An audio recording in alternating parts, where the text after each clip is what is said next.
The au pair's secret. Maya never backed down from a challenge. That's what made her an exceptional au pair. She had traveled across continents, working with children of all temperaments, but nothing could have prepared her for the Harringtons. The mansion stood at the edge of a dense forest, its Victorian architecture imposing against the twilight sky. When Mrs. Harrington greeted her, it was with an eerie stillness, a forced smile.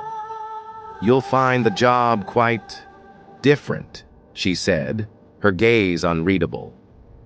Maya met the children that night.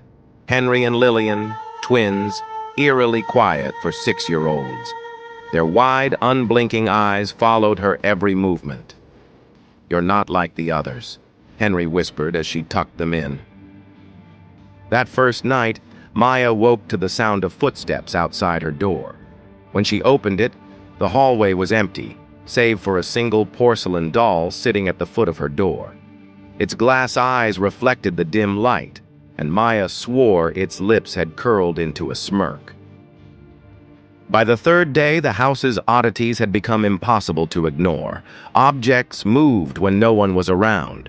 The children whispered to unseen figures. And the attic door, which was supposed to remain locked, creaked open in the dead of night. Determined not to be scared off, Maya investigated. The attic smelled of dust and something rancid. In the farthest corner, she found a collection of au pair uniforms, stained, torn, some still hanging from skeletal remains. Her stomach lurched, but she forced herself to stay calm. That's when she felt cold fingers graze her shoulder. Spinning around, she came face to face with Lillian. "You shouldn't be up here," the girl said, her voice layered, one innocent, the other dark and ancient. "They don't like when we play with their things." Maya knew she had to act fast. Whatever haunted this house wasn't just lingering, it was feeding. She grabbed the girl's wrist and ran, but the air thickened, pressing against her like invisible hands. The walls moaned, shadows slithered, and then a whisper. "Stay with us." No, Maya was no victim. She gritted her teeth and sprinted, dragging Lillian down the stairs. She found Henry standing at the base, his expression vacant. "You should leave," he said, but his voice was strained, as if something held his throat in its grip. Mrs. Harrington emerged from the darkness. "You weren't supposed to see that," she murmured, her eyes black as the void. "They need new mothers. You'd be perfect." Maya smiled, a sharp, fearless grin. "Try me." She lunged, knocking Mrs. Harrington off balance. The woman screeched, her body contorting as she dissolved into a mass of writhing shadows. The house trembled. The spirits shrieked. Maya grabbed both children and ran for the door, kicking it open with raw determination. The moment they crossed the threshold, the house collapsed into itself, swallowed by darkness. The children gasped, their small hands clutching Maya's. "You saved us," Henry whispered. Maya exhaled.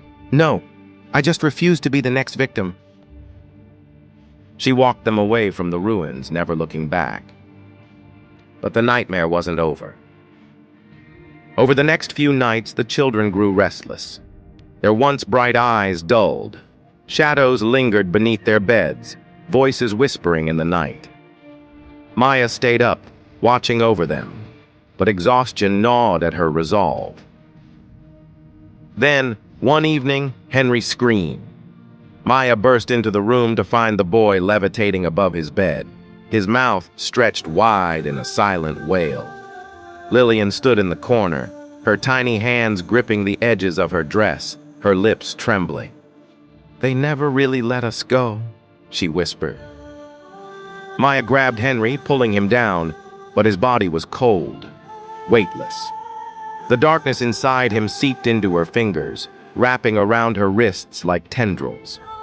A laughter, guttural and inhuman, echoed in the room. Mrs. Harrington's voice slithered through the air. "You can't take what belongs to us."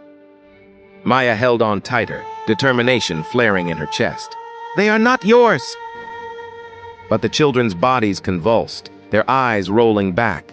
They screamed in unison as their small forms twisted, warping into shadows, dissolving in her arms. Maya fell to her knees, shaking, her hands grasping at nothing. The house may have crumbled, but its curse lived on. The Harringtons had never needed new mothers. They needed souls. A hollow laughter echoed in the wind as Maya collapsed, her vision blurring, the world turning dark. She had fought. She had been fearless. But in the end, even she couldn't escape. The last thing she heard was Henry's whisper. "See you soon."